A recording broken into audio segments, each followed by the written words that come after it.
الحمد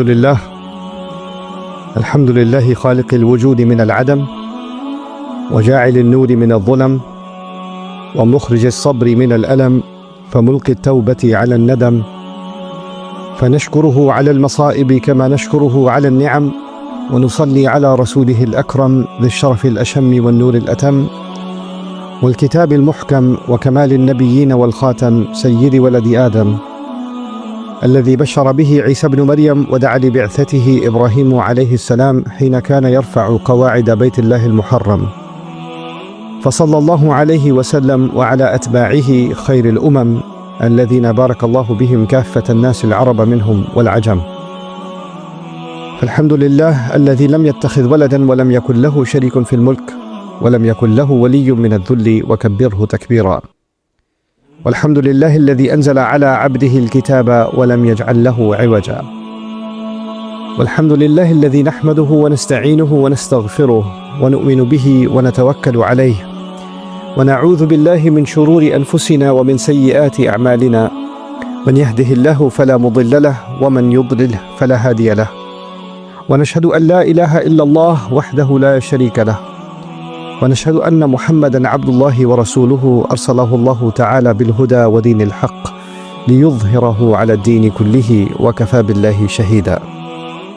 فصلى الله عليه وسلم تسليما كثيرا كثيرا. أما بعد، فإن أصدق الحديث كتاب الله، وخير الهدي هدي محمد صلى الله عليه وسلم، وإن شر الأمور محدثاتها، وإن كل محدثة بدعة، وكل بدعة ضلالة، وكل ضلالة في النار. قال الله عز وجل في كتابه الكريم بعد أن أقول أعوذ بالله من الشيطان الرجيم: قل يا عبادي الذين أسرفوا على أنفسهم لا تقنطوا من رحمة الله إن الله يغفر الذنوب جميعا إنه هو الغفور الرحيم، وأنيبوا إلى ربكم وأسلموا له من قبل أن يأتيكم العذاب ثم لا تنصرون، واتبعوا أحسن ما أنزل إليكم من ربكم من قبل أن يأتيكم العذاب بغتة وأنتم لا تشعرون، أن تقول نفس يا حسرة على ما فرطت في جنب الله وإن كنت لمن الساخرين، أو تقول لو أن الله هداني لكنت من المتقين، أو تقول حين ترى العذاب لو أن لي كرة فأكون من المحسنين. رب اشرح لي صدري ويسر لي أمري واحلل عقدة من لساني يفقه قولي. اللهم ثبتنا عند الموت بلا إله إلا الله، اللهم اجعلنا من الذين آمنوا وعملوا الصالحات وتواصوا بالحق وتواصوا بالصبر، آمين يا رب العالمين। কোরআনের সুন্দরতম অনুচ্ছেদগুলোর একটি রয়েছে সূরা জুমারে, যেখানে পাপীদের উদ্দেশ্যে বলা হয়েছে। আমার এই কথা শুনে আপনাদের কেউ কেউ হয়তো চমকে উঠেছেন। আমি বলিনি এখানে ইমানদারদের উদ্দেশ্যে বলা হয়েছে, আমি বলেছি পাপীদের উদ্দেশ্যে বলা হয়েছে। যারা ভুল কাজ করে, এলোমেলো কাজ করে, যারা সীমা লঙ্ঘন করে। এই অনুচ্ছেদে আল্লাহ পাপীদের বর্ণনা দিয়েছেন। প্রথমে এসেছে আল্লাহ বলছেন, কুল ইয়া ইবাদিয়াল্লাযীনা আসরাফু আলা আনফুসিহিম। তিনি তার রাসূল সাল্লাল্লাহু আলাইহি সাল্লামকে বলেছেন, তিনি তাকে আদেশ করেছেন, বলুন আমার সেই বান্দাদেরকে যারা নিজেদের উপর অন্যায় করেছে। ইয়া ইবাদিয়াল্লাযীনা আসরাফু আলা আনফুসিহিম। এখানে কুল শব্দটির ব্যবহারে একটি চমৎকার ব্যাপার রয়েছে। আল্লাহ সরাসরি বলতে পারতেন, ইয়া ইবাদিয়াল্লাযীনা আসরাফু আলা আনফুসিহিম, হে আমার বান্দারা যারা সীমালঙ্ঘন করে অনেক দূরে চলে গেছো এবং ভুল কোনো কাজ করেছো, যার দ্বারা নিজের ক্ষতিই করেছো, তারা কেবল নিজেদেরই ক্ষতি করেছে। তিনি তাদের সাথে এভাবে কথা বলতে পারতেন, কিন্তু তিনি এই আয়াতটি শুরু করেছেন রাসূল সাল্লাল্লাহু আলাইহি সাল্লামকে একটি আমর বা আদেশ দিয়ে। কুল يعني خاطبهم أنت يا نبي الله صلى الله عليه وسلم। কেন? কারণ আল্লাহ রাসূল সাল্লাল্লাহু আলাইহি সাল্লামের দায়িত্ব হলো পাপীদের স্মরণ করিয়ে দেয়া। সেই পাপীরা, এমনকি সেই পাপীদের উদ্দেশ্যেও আল্লাহ সরাসরি কথা বলছেন। আল্লাহ তাদের উদ্দেশ্যে সরাসরি কথা বলছেন। সুতরাং এখানে দুটি বিষয় ঘটছে। নবীজির কাজ হলো মানুষকে আল্লাহ ও তার দ্বীনের কথা স্মরণ করিয়ে দেওয়া এবং কিভাবে আল্লাহর কাছে ফিরে আসতে হয় তা জানানো, এবং আল্লাহ আমার ও আপনার কাছে কি চান তা জানানো। এটা করার বিভিন্ন উপায় রয়েছে। এটা করার সহজ একটি উপায় হতে পারে আপনাকে অপরাধ বোধে ভোগানো। তুমি এটা করেছো, তুমি সেটা করেছো, তুমি ওটা করেছো, তুমি জানো এই পাপের শাস্তি কি? জাহান্নাম। তুমি জানো এই পাপের শাস্তি এটা, তুমি জানো আল্লাহ তোমার সাথে কি করবেন, তুমি জানো বিচার দিবসে কি ঘটবে। এমন অনেক উপায় এটা করা যায়। আমি আগামী 20 মিনিট আপনাদেরকে এই খুতবা দিতে পারতাম এবং বারবার স্মরণ করিয়ে দিতে পারতাম যে সম্ভবত আপনাদের জান্নাতে যাওয়ার কোনো সম্ভাবনাই নেই, আমি তা করতে পারতাম। কিন্তু এই আয়াতে আমি নবীজি সাল্লাল্লাহু আলাইহি সাল্লাম এবং স্বয়ং আল্লাহর কাছ থেকে ভিন্ন কিছু শিখেছি। আল্লাহ তার রাসূল সাল্লাল্লাহু আলাইহি সাল্লামকে আদেশ করেছেন এমন লোকদের সাথে কথা বলতে যারা নিজেদের নিয়ে লজ্জিত, কারণ তারা পাপে নিমজ্জিত এবং তারা মনে করে আমি এতটাই খারাপ, আল্লাহ আমার সাথে কথাই বলবেন না, আল্লাহ কেনই বা আমাকে সম্বোধন করবেন। আল্লাহ তাদের উদ্দেশ্যে কথা বলেন যাদের তিনি ভালোবাসেন, যারা তার অনুগত। আল্লাহ তাদের উদ্দেশ্যে কথা বলেন যারা তার আদেশ পালন করে। আল্লাহ তাদের উদ্দেশ্যে কথা বলেন যারা হালালের উপর থাকে এবং হারামের দিকে যায় না। কিন্তু এই আয়াতে আল্লাহ কথা বলছেন আল্লাযীনা আসরাফু আলা আনফুসিহিম, আর এর চেয়ে উল্লেখযোগ্য বিষয় হলো এই আয়াতটি মক্কায় অবতীর্ণ হয়েছিল। সুতরাং এটি শরীয়তের বিধান আসার পরে আসেনি, এটা রাসূল সাল্লাল্লাহু আলাইহি সাল্লাম মদিনায় হিজরতের পরে নাজিল হয়নি, যখন আমাদের উপর রোজা ফরজ হয়েছিল এবং খাদ্যাভ্যাসের নিয়মকানুনগুলো আরও বেশি করে ব্যাখ্যা করা হয়েছিল। তাই আমরা সাধারণত যেগুলোকে হালাল ও হারাম বলে মনে করি তার বেশিরভাগই তখন ছিল না। এই আয়াতে আল্লাহ যাদের উদ্দেশ্যে কথা বলছেন তাদের মধ্যে এমন লোকও ছিল যারা চূড়ান্ত পাপে লিপ্ত ছিল, তারা এমনকি শিরকও করছিল, এমনকি মুশরিকরাও এর অন্তর্ভুক্ত, এমনকি তারাও, কারণ তারা সবাই আল্লাহর বান্দা। তারা তা উপলব্ধি করুক বা না করুক, তারা স্বীকার করুক বা না করুক, তারা তো আল্লাহরই বান্দা। আপনি হতে পারেন আল্লাহর একজন বিদ্রোহী বান্দা, যেমনটি এই আয়াতে ব্যাখ্যা করা হয়েছে, কারণ আল্লাহ যখন বলছেন হে আমার বান্দারা, স্বাভাবিকভাবেই আপনি ধরে নেন যে বান্দা হলো সে যে তার মালিকের আনুগত্য করে। তাই আপনি ভাবতে পারেন যে এখানে অনুগত বান্দাদের কথাই বলা হচ্ছে। তিনি বলেছেন ইয়া ইবাদি আল্লাযীনা আসরাফু আলা আনফুসিহিম, আমার সেই বান্দারা যারা নিজেদের উপর অন্যায় করেছে। এখানে আরো চমৎকার বিষয় হলো আল্লাহ বলেননি আসরাফু আলা রাব্বিকুম আলা রাব্বিহিম, অর্থাৎ তারা তাদের রব আল্লাহর বিরুদ্ধে অন্যায় করেছে বা সীমা লঙ্ঘন করেছে, তিনি তা বলেননি।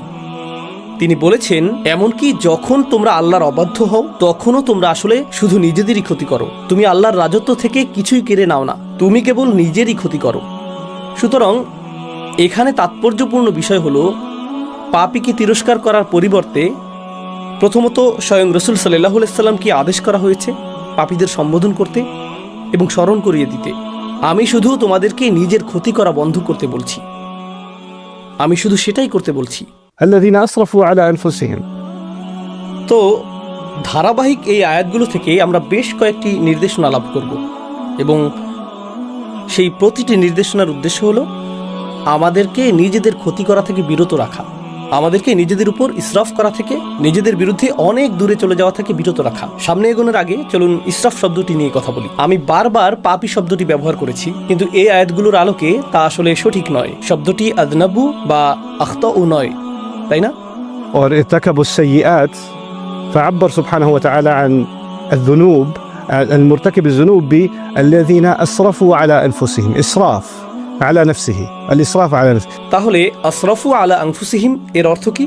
আরবিতে ইসরাফ হলো আপনি যখন স্বাভাবিক মাত্রার উপরে চলে যান। যেমন ধরুন আপনি ইফতার করছেন আর আপনি যথেষ্ট ইফতার করতে পারেন যাতে ক্ষুধা নিবারণ হয়, কিন্তু আপনার ক্ষুধা না থাকা মানে এই না যে প্লেটে থাকা চিকেনের উপর আপনি আরও প্রতিশোধ নেবেন না। তাই আপনি আরও 6টি মুরগির রান নিলেন এবং বাকি ফ্রাইগুলোও নিলেন, অর্ধেক বোতল কেচাপ নিলেন, কারণ আপনার কাজিনও ফ্রাইয়ের দিকে তাকিয়ে আছে এবং সেগুলো তার হাতে যাওয়ার আগেই আপনাকে নিতে হবে। এভাবেই আপনি মুখে খাবার পুড়তে থাকেন, আপনার ক্ষুধা 10 মিনিট আগেই শেষ, কিন্তু আপনি এখনও খাচ্ছেন, এটাই ইসরাফ। আপনি প্রয়োজনের চেয়ে বেশি খাচ্ছেন, এটাই ইসরাফ। ইসরাফ অর্থ অতিরিক্ত, ইসরাফ অর্থ প্রয়োজনের অতিরিক্ত, যথাযথ পরিমাণের চেয়ে বেশি, রাইট? আল্লাহ প্রকৃতিকে এমনভাবে তৈরি করেছেন শুধু আধ্যাত্মিক বা ধর্মীয় অর্থে নয়, বরং ফিতরা বা স্বভাবগতভাবেও আল্লাহ এমন ব্যবস্থাপনা তৈরি করেছেন যেখানে ইসরাফ সবসময়ই আপনার ক্ষতি করবে। অতিরিক্ত পানি পানেও আপনি মারা যেতে পারেন। অতিরিক্ত পানি একটি ভালো জিনিস, অতিরিক্ত পানি পান করার ক্ষতিকর দিকও রয়েছে। আপনার শরীরে চিনির প্রয়োজন, অতিরিক্ত চিনি সমস্যা তৈরি করে। অতিরিক্ত পরিমাণে যে কোনো কিছুই সমস্যা সৃষ্টি করে। অতিরিক্ত ঘুমও সমস্যার কারণ, অতিরিক্ত ব্যায়ামও সমস্যার কারণ। আল্লাহ যা কিছু তৈরি করেছেন সব কিছুকেই একটি সীমার মধ্যে থাকতে হয়, আর আপনি যদি সেই সীমা অতিক্রম করেন তখন কার ক্ষতি করেন? নিজেরই ক্ষতি করেন। সব কিছুতেই, জীবনের প্রতিটি ক্ষেত্রেই আপনি এবং আমি ইসরাফে লিপ্ত হতে পারি। কিন্তু কি ঘটে? মানুষ হিসেবে মাঝে মাঝে আমরা কিছু বিষয়ে ভালো করি বা অন্যান্য জিনিসের চেয়ে কিছু জিনিস বেশি উপভোগ করি। তাই যখন আমরা অন্য কিছুর চেয়ে একটি জিনিস বেশি উপভোগ করি, সেটার উপর আমরা মনোযোগ দিতে থাকি। আর যখন আপনি একটি জিনিসের উপর খুব বেশি মনোযোগ দেন, স্পষ্টতই অন্য কিছুকে উপেক্ষা করেন, তাই না? সুতরাং আপনি একটি বিষয়ে ইসরাফ করেন এবং অন্য বিষয়ে তাফরিদ করেন, তাই না? ইফরাত, একটি জিনিস, তাফরিদ। আরেকটি জিনিস। আপনি একদিকে খুব বেশি চলে যান, অন্য কিছু বাদ পড়ে। আমি আমার অফিস ভালোবাসি, তো আপনি অফিসে যান, আপনার 3টায় বের হওয়ার কথা, আপনি বলেন না আমি আরো 30 মিনিট থাকবো, বন্ধুর সাথে আড্ডা দিব। 4টা, 5টা, 6টা, 7টা বেজে গেল, কারণ আপনি আপনার কাজ ভালোবাসেন। সেটা দারুণ। তবে এখন আপনার পরিবার ক্ষতিগ্রস্ত হচ্ছে, আপনি তাদেরকে কোনো সময় দিচ্ছেন না।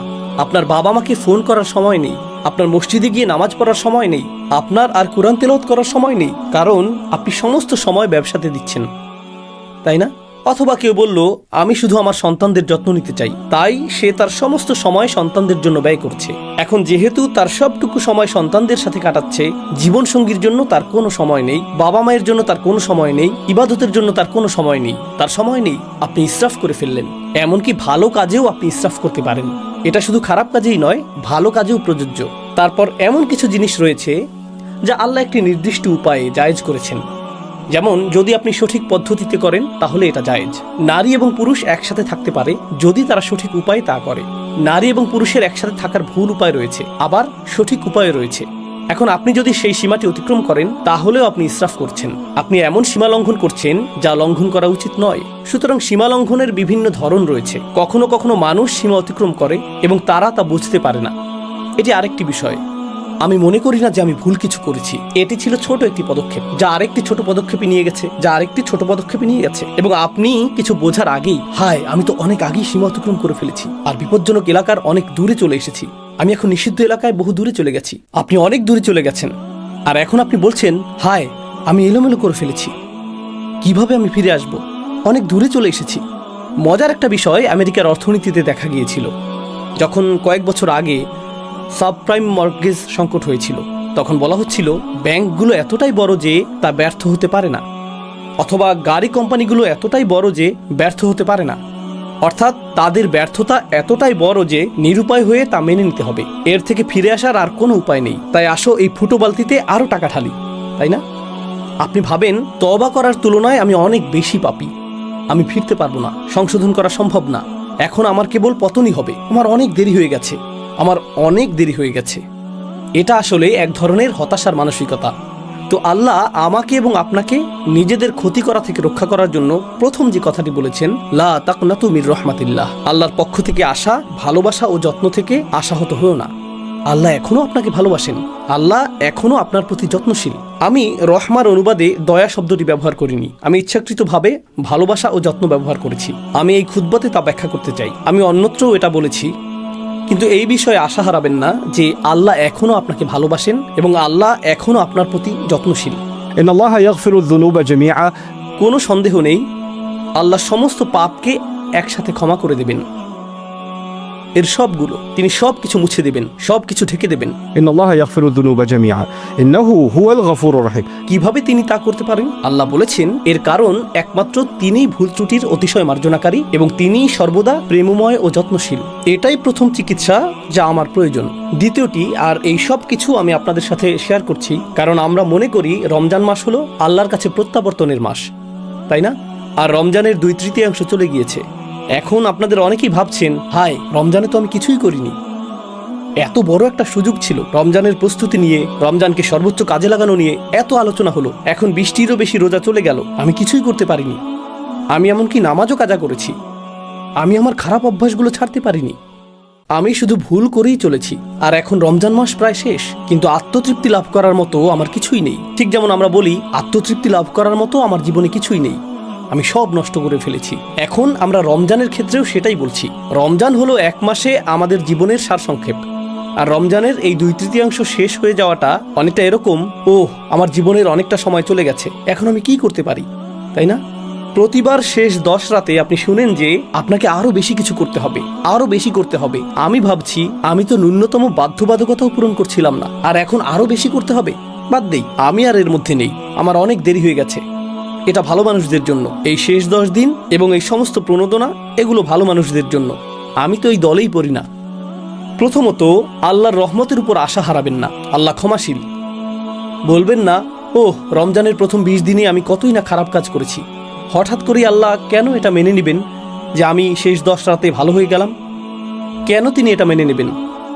এটা ঠিক যেন আমাদের জীবনের শেষে অবস্থা। আমরা যদি জীবনের বেশিরভাগ অংশ পাপে কাটিয়েও থাকি, আল্লাহ তবুও আমাদের সব কিছু পরিবর্তন করার, ফিরে আসার একটি সুযোগ দিচ্ছেন। তারপর তিনি বলেছেন, দ্বিতীয় বিষয়টি হলো وأنيبوا إلى ربكم।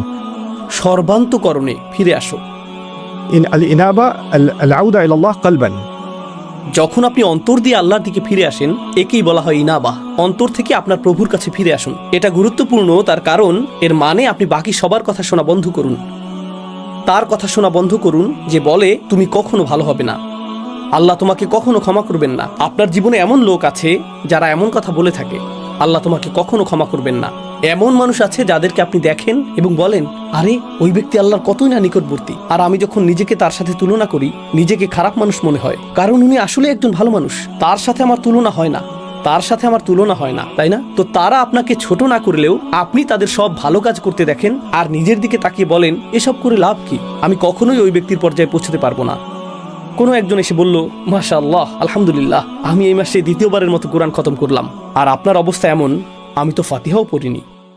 কিন্তু আপনি তা আর বলেন না। আপনি এমন যে আমি কখনোই এই মানুষগুলোর নাগাল পাবো না, এই লোকেরাই জান্নাতে যাবে।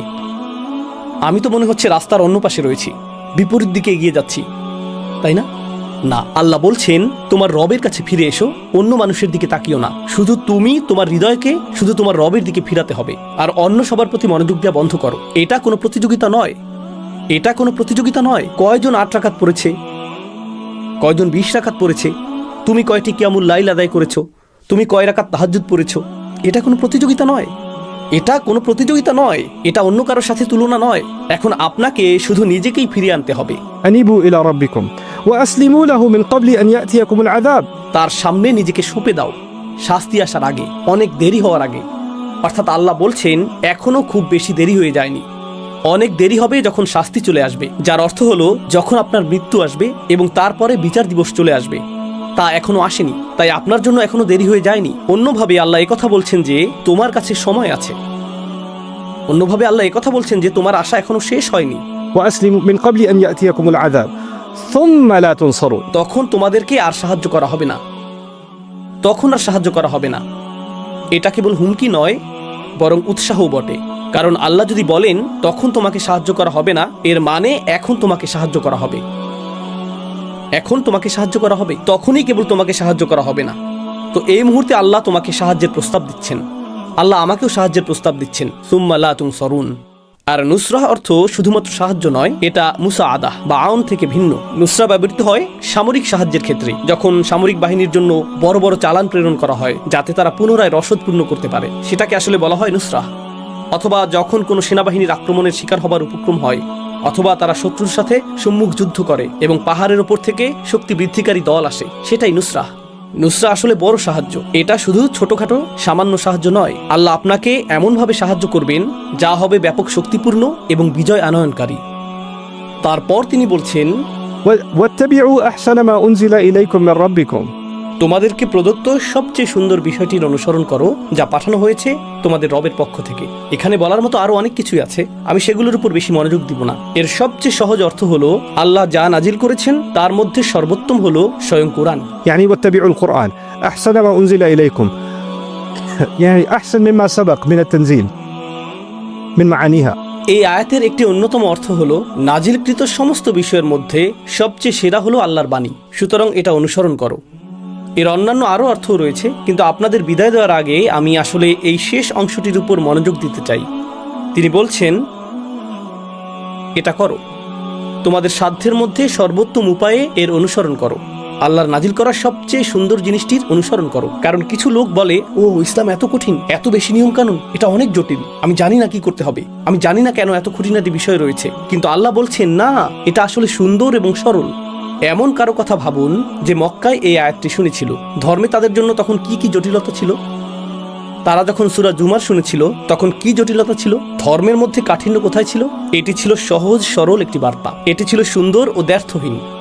শুধু এটুকুই, আল্লাহর বাণীর দিকে ফিরে আসুন এবং আপনি এই ধর্মের সৌন্দর্য এবং দ্ব্যর্থহীনতা খুঁজে পাবেন। এটাই যথেষ্ট।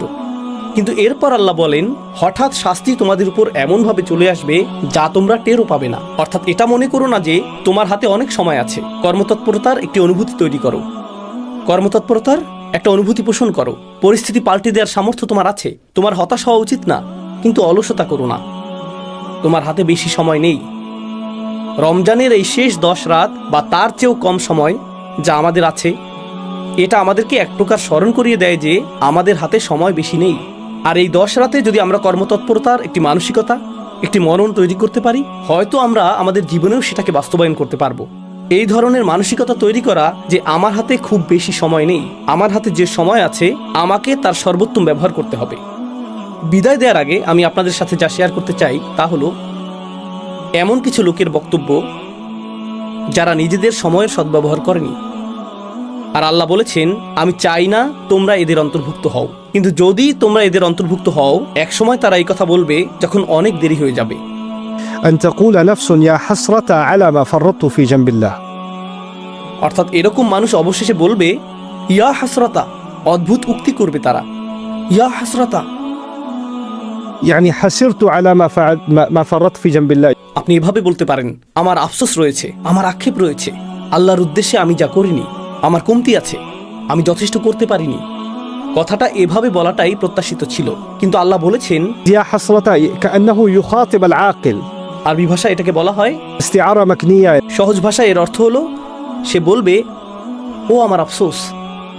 বাংলাতে এটা বোধগম্য অর্থ প্রদান করে না, ও আমার আফসোস। আপনি যখন ডাকেন, আপনি কোনো বস্তুকে ডাকেন না। আফসোস হলো একটি বস্তু, একটি অনুভূতি। আপনি একজন মানুষকে ডাকেন, আপনি একজন মানুষকে ডাকেন। এই আয়াতে আপনি একটি অনুভূতিকে ডাকছেন, আর সেই অনুভূতিটা কি? আমার আফসোস, আমার আক্ষেপ। আল্লাহ বলছেন, তোমার ভেতরে যেন আরেকটি মানুষ বাস করে, যে তোমার ভেতরেই থাকে, যার সাথে তুমি সারাক্ষণ কথা বলো। আর তোমার ভেতরের সেই সত্তাটি যেন তোমারই আরেকটি অংশ, যে শুধু আক্ষেপই প্রকাশ করে। আমি এত ভুল করেছি, ওহ আমি এটা করেছি, ওহ আমি ওটা করিনি। অনুচ্ছেদটি শুরু হয়েছিল হতাশাগ্রস্ত মানুষের কথা দিয়ে, আর এখন কিয়ামতের দিন, ওহ আমি ভুল করেছি, আমি আরো অনেক কিছু করতে পারতাম। এমন মানুষ আছে যারা প্রতিদিন অতীত নিয়ে ভাবে, প্রতিদিন তারা হতাশাগ্রস্ত। আমি জানি না কেন আমার সাথে এটা ঘটলো বা সেটা ঘটলো। তারা আজ এই কথা বলছে, আগামীকাল এই কথা বলবে, তার পরের দিন, দিনের পর দিন তারা একই কথা বলবে। 10 বছর চলে যায়, তারা অতীতের কথাই বলতে থাকে। আর তারপর 10 বছর পরে পেছনে তাকিয়ে তারা বলে, আমি 10 বছর নষ্ট করেছি। এটাই তারা বলে, على ما فرطت في جنب الله يا حسرة على ما. তারা তাদের আক্ষেপের সাথে কথা বলছে, তারা তাদের ভেতরের আক্ষেপের সাথে ক্রমাগত কথোপকথন চালাচ্ছে। তারা অন্য কারোর সাথে কথা বলতে চায় না। আপনি যদি আপনার আক্ষেপের সাথে কথা বলেন, আপনি আল্লাহর সাথে কথা বলতে পারবেন না। আপনাকে বেছে নিতে হবে আপনি কার সাথে কথোপকথন করতে চান। কথোপকথনের জন্য আল্লাহ আপনাকে বেছে নিতে চান, আর আপনি কথোপকথনের জন্য নিজের আক্ষেপকে বেছে নিচ্ছেন। থামুন, কারণ আপনি যদি নিজের মন না বদলান, একটা সময় আসবে যখন চিরকাল আপনাকে সেই কথোপকথনই চালিয়ে যেতে হবে। আল্লাহ আমাকে এবং আপনাকে এর থেকে হেফাজত করুন। না হলে আমাদেরকে চিরকাল শুধু আমাদের আক্ষেপের সাথে এভাবে কথা বলতে হবে, على ما فرطت في جنب الله. কত বিষয় আমি কমতি করেছি। তাফরিত অর্থ আমি আরো করতে পারতাম, কিন্তু আমি ন্যূনতমটুকু পূরণ করিনি, আমি যথেষ্ট করিনি। অর্থাৎ আল্লাহ এটাও বলছেন না যে সবচেয়ে ভালো সর্বোত্তমটা করো এবং শ্রেষ্ঠত্ব অর্জন করো। না না না, শুধু তাফরিত করো না। তাফরিত হলো যখন ন্যূনতম একটি সীমা থাকে, যেমন স্কুলে পাশ করার ন্যূনতম নাম্বার থাকে, তাই না? ন্যূনতম পাস নাম্বার ধরি এটা 33, সেক্ষেত্রে আপনি যদি 32 পান, সেটাই তাফরিত, তাই না? যদি তা অতিক্রম করেন, পরীক্ষায় পাশ করেন, আপনি নিরাপদ। আমি তো সহজেই পার হতে পারতাম, এটা কঠিন ছিল না, আমার কাছে তো খুব বেশি চাওয়া হয়নি। তাই সে বলবে, কেন আমি তা করলাম না? وإن كنت لمن الساخرين. আর আমি আল্লাহর সাথে এমনটা করেছি, ফি জাম্বিল্লাহ, এটাও বিস্ময়কর বাক্যাংশ। আমি এমনটা করেছি যখন আল্লাহ আমার পাশেই ছিলেন। অর্থাৎ আল্লাহ আমাকে উৎসাহ দিতে পাশে ছিলেন, আল্লাহ আমাকে সাহায্য করতে পাশে ছিলেন। আল্লাহ কখনো আমাকে ছেড়ে দেননি, আমি আল্লাহকে ছেড়ে দিয়েছি। আমি ছেড়ে দিয়েছি, তিনি ছাড়েননি। তিনি সর্বদা আমার পাশে ছিলেন, ফি জাম্বিল্লাহ, ঠিক আমার পাশেই ছিলেন। জাম শব্দটি আসলে প্রতিবেশী বোঝাতে ব্যবহৃত হয়, والصاحب بالجنب في القرآن مثلا. তাই না? আল্লাহ ঠিক আমার পাশেই ছিলেন, কিন্তু আমি গুরুত্ব দেইনি, আমি কোনো পদক্ষেপ নিইনি। সেই সীমারেখা অতিক্রম না করে নিরাপদে থাকতে যা কিছু দরকার ছিল আল্লাহ সব দিয়েছিলেন, আমি শুধু পদক্ষেপ নেইনি, তাই না? আর অবশেষে সে বলবে ওয়া ইন কুনতু লামিনা সাখিরিন, আর আমি তাদের অন্তর্ভুক্ত ছিলাম যারা তুচ্ছ করে, যারা উপহাস করে। আমি সব কিছুকে হাসি ঠাট্টায় পরিণত করেছিলাম, আমি কোনো কিছুকেই গুরুত্ব দেইনি। তো একদিকে রয়েছে হতাশা, আর আপনি নিজের আক্ষেপের সাথে কথা বলছেন। আবার অন্যদিকে যখন হতাশা না থাকে, আপনি এমন বিষয়ে হাসি ঠাট্টা করছেন যেগুলো নিয়ে হাসি ঠাট্টা করা উচিত না। যে বিষয়গুলো আপনার গুরুত্ব সহকারে নেওয়া উচিত তাতে গুরুত্ব দিচ্ছেন না, আপনি সেগুলোকে হেসে উড়িয়ে দিচ্ছেন, আপনি সেগুলোকে তুচ্ছ করছেন। সুখরিয়া শব্দটি আরবিতে যে ক্রিয়া থেকে এসেছে তা বশীভূত করা অর্থে ব্যবহৃত হয়। যখন আপনি কোনো পশুকে বশ করেন সেটা تسخير الدابة. তাই না? আল্লাহ বলেছেন পাহাড় এবং মেঘকে তাসখির করা হয়েছে এবং বাতাসকে তাসখির করা হয়েছে, অর্থাৎ সাখখারা। তিনি রাত এবং দিনকে, মেঘ এবং বাতাসকে বশীভূত করেছেন। তিনি এদেরকে অবনত করেছেন যেন তারা বিদ্রোহী ছিল, আর তিনি তাদেরকে অবনত করেছেন। আর মনিব যেভাবে চায় তারা সেভাবেই পরিচালিত হয়। যেমন একটা ঘোড়া যখন বুনো স্বভাবের থাকে, মনিব তাকে বশ করে, পোষ মানায়। আর এখন মনিব এদিকে ঘুরলে ঘোড়াটিও এদিকে ঘুরে। ঘোড়া যখন একরোখা থাকে, কাছে গেলে সে আপনার মুখে লাথি মারবে, আপনি যদি পেছনে যান সে পেছনের পা দিয়ে আপনাকে লাথি মারবে, সে আপনাকে ধাক্কা দিবে, সে আপনার বিরুদ্ধে বিদ্রোহ করবে। কিন্তু একবার সে পোষ মানার পর আপনি যদি ঘোড়া সম্পর্কে জেনে থাকেন, চলার সময় তখন আপনার লাগাম টানারও দরকার পড়বে না। আপনি যদি ঘোড়ার সাথে হাঁটেন, আপনাকে লাগামও টানতে হবে না। সে বুঝতে পারে আপনি ঘুরছেন, আর সে আপনার সাথে ঘুরে যায়, সে আপনার মতো করেই চলে। এটাকেই বলা হয় তাসখির। এখান থেকেই নিজেকে তুচ্ছ করা, অন্যকে তুচ্ছ করার ধারণাটি আসে। গুরুত্বপূর্ণ বিষয় নিয়ে তাসখির করা, সেগুলোকে তুচ্ছ করা, সেগুলোকে অবনমিত করা, এটা একরকম। যে বিষয়গুলো খুবই গুরুত্ব সহকারে নেওয়া উচিত, যেগুলো খুবই বিপজ্জনক, আপনি সেগুলো নিয়ে এমনভাবে কথা বলতে আর ভাবতে থাকেন যেন এই বিপদকে আপনি তুচ্ছ করছেন, আপনি এর গুরুত্ব কমিয়ে দিচ্ছেন। আর অবশেষে মানুষ এরকম কথা বলে, আমি আরও করতে পারতাম, আমি বিষয়গুলোকে গুরুত্ব দিতে চাইনি, আমি এমন হতে চেয়েছি, যারা বলে আমি এগুলো থেকে দূরে থাকতে চাই। আজকে সর্বশেষ একটা বিষয় শেয়ার করতে চাই। সম্প্রতি একজন আমাকে জিজ্ঞেস করেছে কিভাবে আমি একজন কিশোরকে ইসলামে আকৃষ্ট করতে পারি। আমাকে বলেছে আপনার সময় 30 সেকেন্ড, বলুন কিভাবে একজন কিশোরকে ইসলামের প্রতি আকৃষ্ট করা যায়। আমি বললাম আপনি কি বলছেন, মাত্র 30 সেকেন্ড? কেন? কারণ যখনই আমি তাদেরকে ইসলামের কথা বলি, তারা চোখ ঘুরিয়ে নেয়। আমারও ইসলামিক বয়ান, কখন যে বাবা থামবে? আমার মা তো আসলেই আমি কি এখন যেতে পারি? হ্যাঁ, কথাটা ভালো ছিল, ধন্যবাদ। হ্যাঁ বুঝেছি, আমরা সবাই জাহান্নামে যাব, ধন্যবাদ। নির্লিপ্ত একটা ভাব, এক ধরনের গুরুত্বহীনতা। আমি এতে যুক্ত হতে চাই না। কেন আপনি এটা নিয়ে আমাকে বিরক্ত করছেন? কেন আপনি আমাকে মসজিদে টেনে আনছেন? আমি কি আমার ফোনটা নিতে পারি? আমি কি মোবাইল গেমিং ডিভাইস নিয়ে পেছনে বসতে পারি? কারণ আমি আমি আমি এই বিষয়ে চিন্তা করতে চাই না। আর জানেন, এটাই একটা লাইফস্টাইলে পরিণত হয়, এবং এটা শুধু কৈশোরই সীমাবদ্ধ থাকে না, সে বেড়ে ওঠে। শেষ পর্যন্ত সেই মানুষটি বলে আমি কখনোই কিছুকে গুরুত্ব দিইনি। আর আল্লাহ বলছেন আমি চাই না তুমি এমন ব্যক্তিতে পরিণত হও যে বেশ দেরি হয়ে যাওয়ার পর যে ব্যক্তি শেষ মুহূর্তে এসে বলে আমি আরো ভালো করতে পারতাম, আমি ন্যূনতম বিষয়গুলো পালন করতে পারতাম। আর আমি সর্বদা এমন মানুষ ছিলাম যে কখনো কিছুকে গুরুত্ব দেয় না। আমি শুধু এমন লোকদের সাথে যোগ দিয়েছি যারা গুরুত্ব দিয়ে ভাবে না। কারণ মিনা সাখিরিন অর্থ একটা দলে যোগ দেওয়া। মিনা সাখিরিন অর্থ এমন মানুষ যারা সব কিছুকে তুচ্ছ তাচ্ছিল্য করাকে মনে করে রুচিশীলতা। আপনারা হোয়াট এভার গ্রুপ সম্পর্কে জানেন। হ্যাঁ, হোয়াট এভার। ধর্ম আমার কাছে অতিরিক্ত, আমি এর বাইরে, আমি এর ঊর্ধ্বে। মুখের অভিব্যক্তি প্রকাশ করে আপনি কত কম গুরুত্ব দেন। যে বক্তব্য দেওয়া হয়, অথবা আপনার বাবা মা বা ইমাম যে উপদেশ দেন, অথবা কোরআন যা বলে, সেই চাহনি। আর আপনি অন্য কাউকে সেই চাহনি দিতে দেখে বলেন আরে লোকটা তো কুল, এমনকি আল্লাহকেও ভয় করে না, আমি ওর মতো হতে চাই, আমি কুল লোকদের সাথে থাকতে চাই। তো তারা হয়ে যায় একদল সাখেরিন। আর সে বলে আমি তাদের মধ্যে ছিলাম যারা সাখেরিন। এটা এরকম যে আমি নিজের স্বতন্ত্র সত্তা হারিয়ে ফেলেছিলাম, আমি শুধু নির্বোধ সঙ্গীর সাথে বেছে নিয়েছিলাম। আর যত বেশি সময় আমি তাদের সাথে কাটালাম, আমি তাদের একজন হয়ে উঠলাম, আমি তাদের সাথে যোগ দিয়ে তাদের একজন হয়ে উঠলাম। আর এই স্বীকারোক্তি কিয়ামতের দিন সে প্রদান করবে। আল্লাহ আমাদেরকে এরকম হওয়া থেকে হেফাজত করুন। আল্লাহ আমাদের সন্তানদেরকেও এরকম হওয়া থেকে হেফাজত করুন। আমি আরও দোয়া করি আল্লাহ যেন আমাদেরকে আক্ষেপকারী মানুষে পরিণত না করেন, কারণ আমরা রমজানের শেষ কয়েকদিন বা শেষ কয়েক সপ্তাহের পূর্ণ সদ্ব্যবহার করিনি। তাই সামনে আসন্ন দিনগুলোর পুরোপুরি সদ্ব্যবহার করুন। এটা মনে করবেন না যে রমজান মাস শেষের দিকে। নিজের জন্য আপনার ভাবা উচিত আজকে থেকেই রমজান শুরু হয়েছে, এভাবেই আপনার ভাবা উচিত রমজান এইমাত্র শুরু হয়েছে। আর আপনি মনে করবেন এবছর রমজান মাস 30 দিনের না, এটা শুধু এই 9 দিনের, এটুকুই যথেষ্ট। আর এই মনোভাব অক্ষুণ্ণ রাখুন। আল্লাহ আপনাকে সেই শক্তি, প্রেরণা এবং সামর্থ্য দান করুন যাতে আপনি সর্বোচ্চ চেষ্টা করতে পারেন এবং নিজের কল্যাণ লাভের উদ্দেশ্যে নিজেকে পরিবর্তন করতে পারেন। بارك الله لي ولكم في القرآن الحكيم ونفعني وإياكم بالآيات والذكر الحكيم. الحمد لله وكفى والصلاة والسلام على عباده الذين اصطفى خصوصا على أفضلهم وخاتم النبيين محمد الأمين وعلى آله وصحبه أجمعين. قال الله عز وجل في كتابه الكريم بعد أن أقول أعوذ بالله من الشيطان الرجيم: إن الله وملائكته يصلون على النبي يا أيها الذين آمنوا صلوا عليه وسلموا تسليما. اللهم صل على محمد وعلى آل محمد كما صليت على إبراهيم وعلى آل إبراهيم في العالمين إنك حميد مجيد. اللهم بارك على محمد وعلى آل محمد كما باركت على إبراهيم وعلى آل إبراهيم في العالمين إنك حميد مجيد.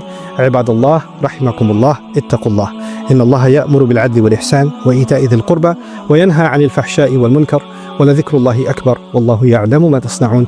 أقم الصلاة إن الصلاة كانت على المؤمنين كتابا موقوتا. أشهد أن لا